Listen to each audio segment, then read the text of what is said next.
안녕하십니까. 이슈이스타 오늘 순서 시작합니다. 우크라이나 전쟁이 시작되고 보수 우파 공화당 내의 기류가 묘하게 흘러가고 있습니다. 공화당 특성상 전쟁이 터지면 바로 애국자 모드로 변환합니다. 공화당원 하나하나가 충성스러운 애국자이기 때문인데요. 그래서 이번 전쟁으로 양당이 뭉쳐진 모습을 볼 수 있습니다. 특히 이번 전쟁은 우크라이나 대 러시아의 싸움입니다. 러시아가 어떤 나라입니까?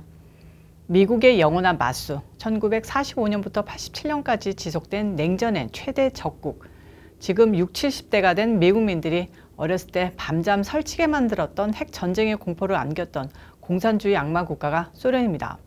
그 소련을 부활하려는 악의 대마왕 푸틴이 못 사는 유럽의 백인 국가를 침공했다는데 당연히 보통의 사고방식을 가진 평범한 미국 백인 보수주의자들은 러시아를 적으로 간주하고 우크라이나를 응원할 수밖에 없는 시츄에이션입니다. 이건 여기다 MSG를 조금, 그러니까 양념 조금 민주당에서 뿌려주면 세계 3차 대전이라도 불사하자 하고 백인 중산층 감성을 폭발시킬 수도 있는 소재입니다. 마찬가지로 미국과 소련의 대리전, 아니 직접전이었다고 봐도 무방할 한국 전쟁을 경험하고 그 피해를 고스란히 경험한 우리 한국인들도 이번 전쟁에 대해 무조건 우크라이나 편을 들 수밖에 없었던 이유기도 하죠. 저런 반응을 너무 간과했던 게 아닐까. 지금까지 저희 방송 시청해 주신 분들은 모두 아시겠지만 우리는 아주 이성적인 방식으로 왜 10년 넘게 차곡차곡 전쟁의 분위기가 고조됐던 우크라이나 사태가 민주당 정권이 벌인 뻘짓이 마침내 터진 우크라이나 윗대가리들이 만들어낸 비극이고 푸틴의 침공이 충분히 외교적으로 피할 수 있는 비극이었기에 이번 전쟁을 100% 푸틴 탓으로 돌릴 수도 없으며 애당초 명분 없기로는 러시아만큼 우크라이나도 마찬가지이기 때문에 결사항전으로 국민들의 희생을 눈덩이처럼 불리기보다는 항복은 아니더라도 휴전 협상에 최대한 임해 전쟁을 끝내야 한다는 논조로 방송해 오고 있었습니다. 바로 이번 전쟁을 둘러싸은 이와 같은 감성적 요소를 간과한 것입니다. 저런 요소를 민주당이 고려하고 바이든과 띠띠비 이번 전쟁의 밑그림을 설계했다면 대단할 수밖에 없습니다. 이건 제가 예상했던 전쟁을 통해 침체한 바이든 민주당 지지율을 끌어올리는 정도가 아닙니다. 그러기에는 인플레, 가스값 상승, 기타 등등의 경제적 위험 요소가 너무나도 많았는데요.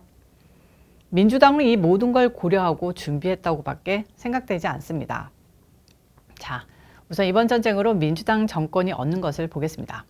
가장 큰 플러스 요소는 대통령의 거대한 인기를 잠재우는 것입니다.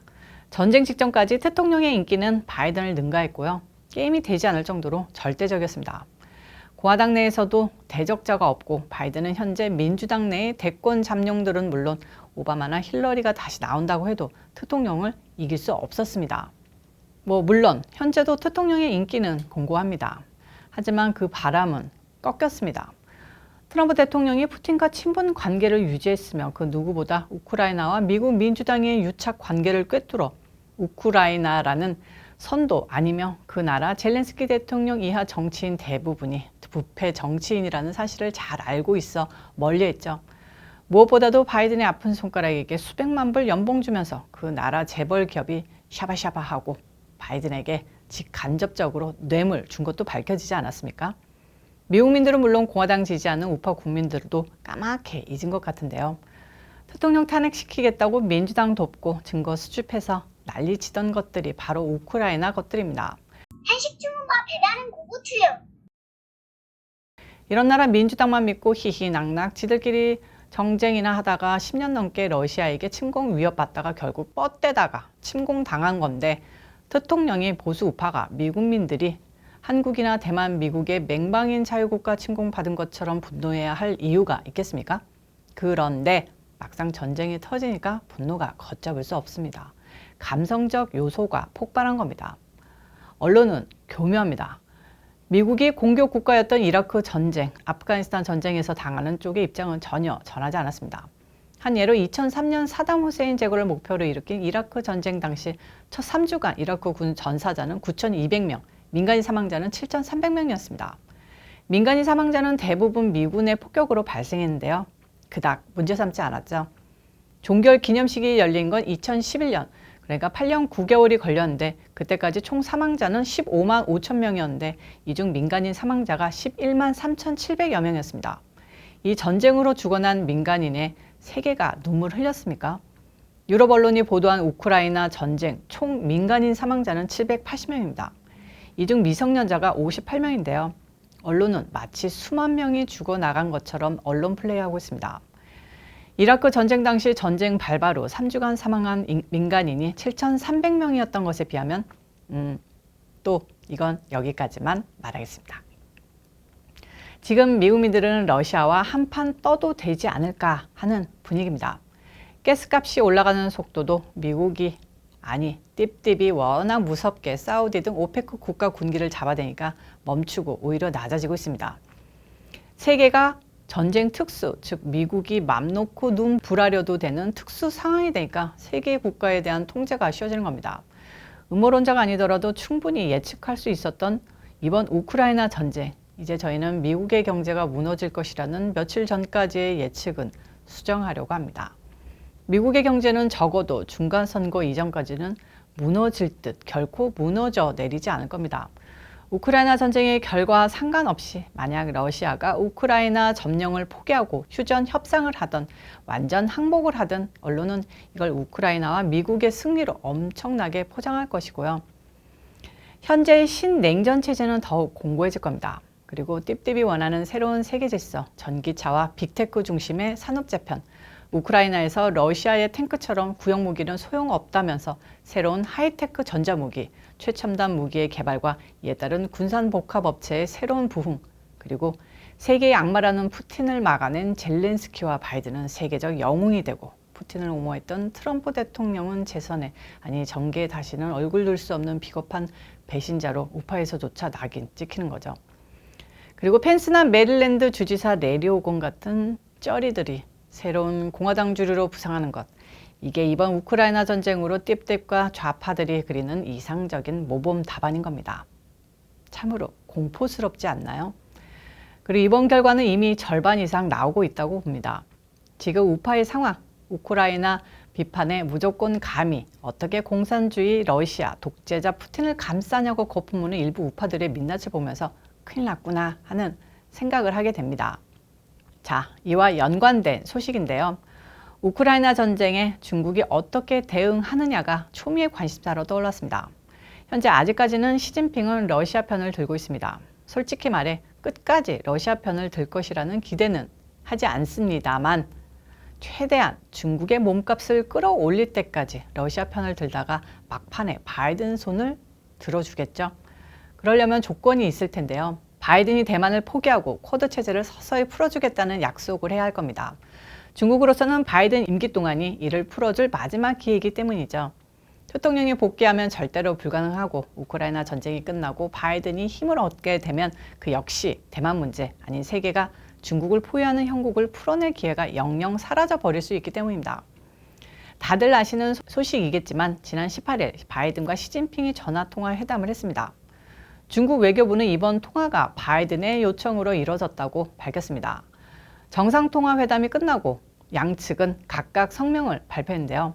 백악관은 바이든 대통령은 침공을 막기 위한 그간의 노력과 이후 러시아에 대한 제재를 포함한 대응 방안을 설명했다며 바이든 대통령은 특히 러시아가 우크라이나에 대한 잔인한 공격을 자행하는 가운데 중국이 러시아에 대한 물질적 지원을 제공할 경우에 그 의미와 향후 초래하게 될 결과에 관해 설명했다라고 했습니다. 굳이 시진핑에게 경과를 브리핑해드리는 바이든의 친절함, 친중파 정치인답습니다. 반면에 시진핑은 작년 11월 첫 화상회동 이후 국제정세에 새로운 중대 변화가 일어났다며 평화와 발전이라는 시대의 주제가 엄중한 도전에 직면했고 세계는 평화롭지도 안녕하지도 않다고 말했다고 중국 관영 신화통신이 보도했습니다. 그는 이어 우크라이나의 위기는 우리가 보고 싶었던 게 아니다라며 국제관계가 군대가 맞붙는 상황으로 가서는 안 된다고 했고요.